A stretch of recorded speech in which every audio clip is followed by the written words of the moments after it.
Hello, my name is Allie, and welcome to my channel. We are back with Mystic Destiny Serendipity of Aeons, Takumi's route. Let's go.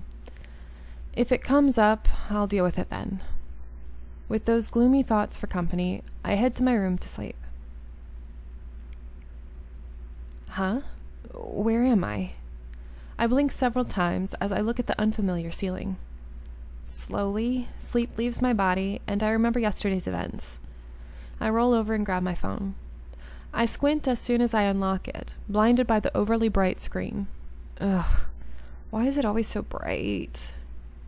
3 a.m. The tiny numbers stare back at me from the phone screen. My stomach growls and I sigh, rolling back onto my back. I stare up at the ceiling. My sleep schedule is completely destroyed now. But what does it matter anymore anyway? Not like I've got school to go to or a job or anything. Oh, wait. I forgot to officially withdraw. I sigh again. I'll have to do that later. The longer I lay in bed, the more I realize that I won't be able to fall back asleep. My stomach practically screams in protest, and I know that I have to give in and go look for something to eat. I wonder if I should get up, though. Taku is sleeping out there on the couch, so what if I wake him up? It was nice of him to take the sofa, even though he's obviously known Aurelia longer. And it was nice of Aurelia to get me some pajamas. I looked down at my tank top, grateful that I didn't have to sleep in my clothes another night. The pajamas had been on the bed when I stumbled into the room. They've both been so nice to me. I wonder how they met anyway. My stomach growls, and I realize that the smell of something cooking has been permeating the air. Oh, maybe that's what woke me up. I sit up in bed and see that there's light coming from under the door. So someone's up then. With that thought, I get up to investigate. I walk into the living room to find Taku, now in normal clothing, sitting cross-legged on the couch. Aurelia is talking to him while curled up in the chair. Both sit with plates of food in their laps, the dining room table completely ignored. I feel like I've interrupted some private talk between two old friends. I feel a little shy when their eyes land on me. Hey, you're awake. Or, hey, you're up early. Why'd I say you're awake? Weird. Food's on the counter if you want some. Thanks. You're one to talk. You just got in, didn't you? The two continue chatting and I shuffle over to the kitchen. I start rummaging through Aurelia's cabinets to find a plate. There's so many cabinets here. Maybe I should just ask her which one.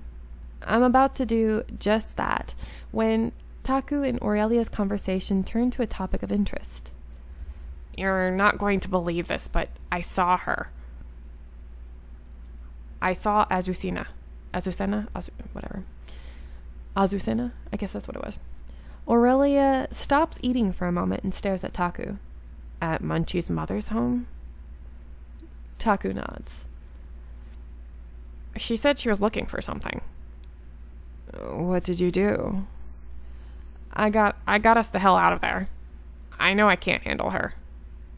Good man. So it sounds like she has a connection to the sorceress then. Aurelia continues chewing thoughtfully, and I realize that I've found the cabinet with the plates. I grab one, walk over to the counter, and begin spooning some of the food on it. Eggs with salsa, I'm guessing. My mouth won't stop watering at the smell. Then, when Aurelia begins talking again, I'm instantly drawn back out of my hungry thoughts. Then you'll find this little piece of information useful. I was going to tell you anyway, since I think it'll be useful for your Yasu case. Yasu case? I glance over at Taku, but his eyes remain locked on Aurelia. He looks so serious and tense that I decide to wait before asking anything. Feeling the tension in the air, I wait where I am quietly. I've heard this tidbit for a while, but I wanted to make sure it would grow into something you could use before I told you.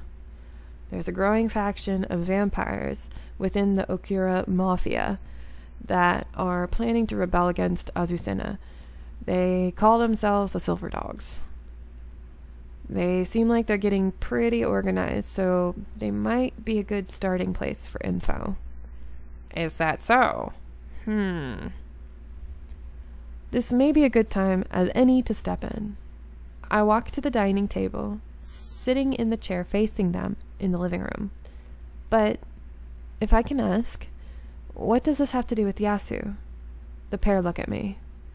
The silence between us draws on, turning awkward. I wonder if I was okay in asking that. But he was my friend too, and Taku hasn't mentioned him once. Did something bad happen to Yasu? Is he alright? Takumi and Aurelia both look away. Takumi then sighs and looks back to me. No, he's not okay. I gasp. Why? What happened? Taku begins his story as Aurelia looks on. 3 years ago. The day you left, while on the job, Yasu was attacked by someone. Someone I believe may have been a vampire. He was critically injured as a result. He's been in a comatose state since that day. I rest my hand over my anxious heart. Oh my God, he's been in a coma? For 3 years? Taku nods. Yeah, and I've been looking for the person who did it ever since. Oh no, Yasu. He used to always be so kind to me. He always looked after us. He was so cool and confident. Of course, I was so young, I couldn't help but admire him for it. And as time passed, I thought I was in love. And now he's... I look at Taku. Why didn't you tell me? All this time, I was thinking he was all right. I didn't see reason to change that. There was no reason for you to know. No reason for you to suffer through knowing when you can't do anything. Isn't it kinder to just let you go on, as if everything is still okay? Taku's voice falls to a whisper. Sometimes I wish I didn't know. A silence falls in the room as tears drip down onto my food. Taku's quiet voice is all that breaks it. On that day you left, that's where I was. I had a bad feeling that Yasu and I went after him.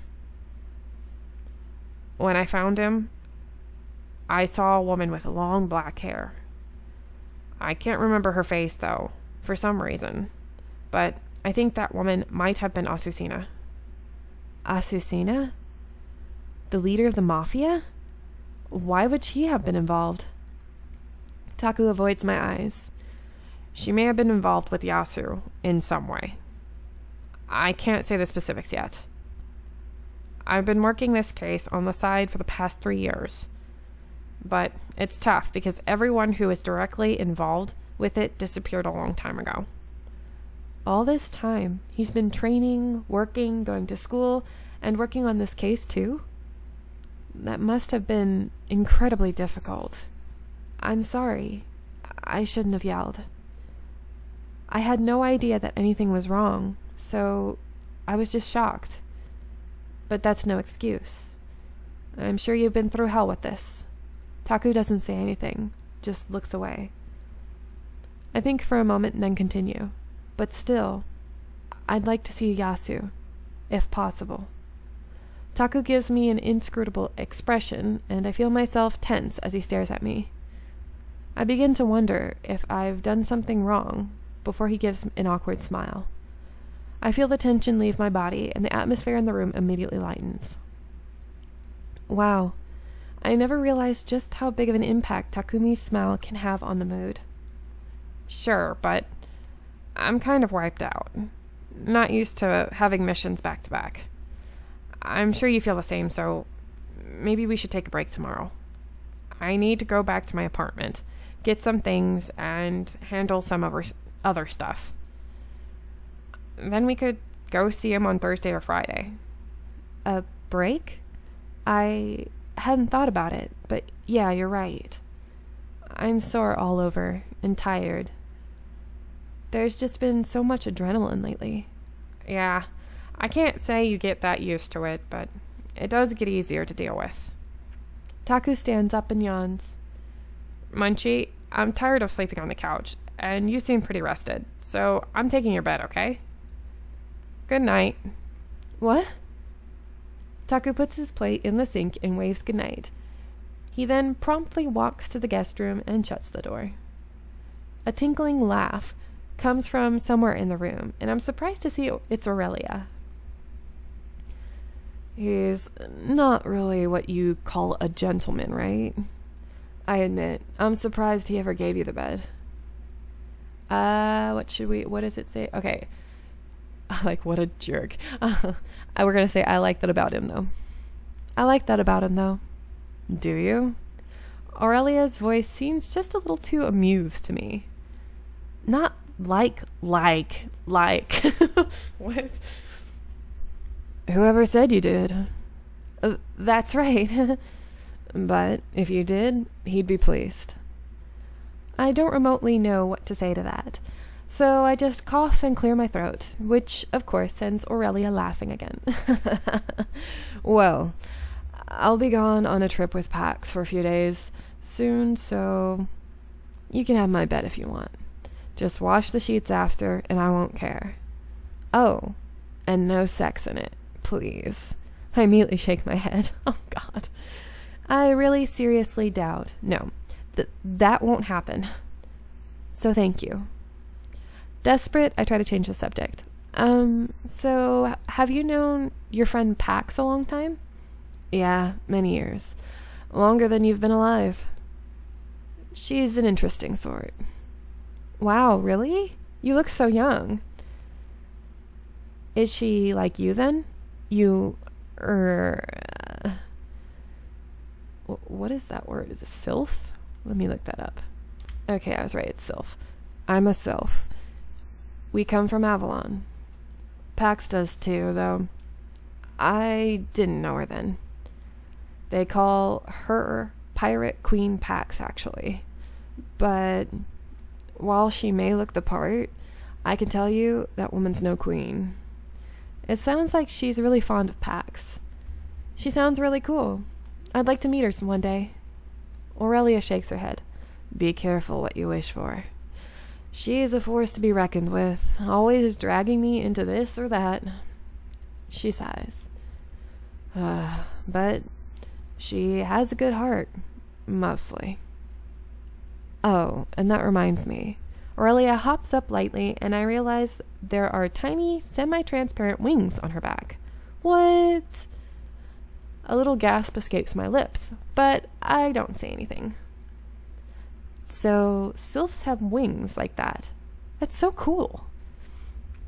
Aurelia goes and grabs what seems to be a heavy bag from by the door and comes to stand in front of me. Pax and I both gathered up a bunch of musty old books we had lying around. They're from our adventuring and whatnot that we never got around to selling.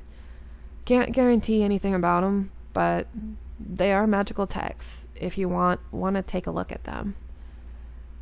They're even in human languages, most of them anyway, I think. Aurelia places the bag next to me. I immediately reach into it and grab a heavy old tome covered in dust. I rub the dust away, revealing part of a word. Necro. Curiosity mixed with fear runs through me, but most of all excitement.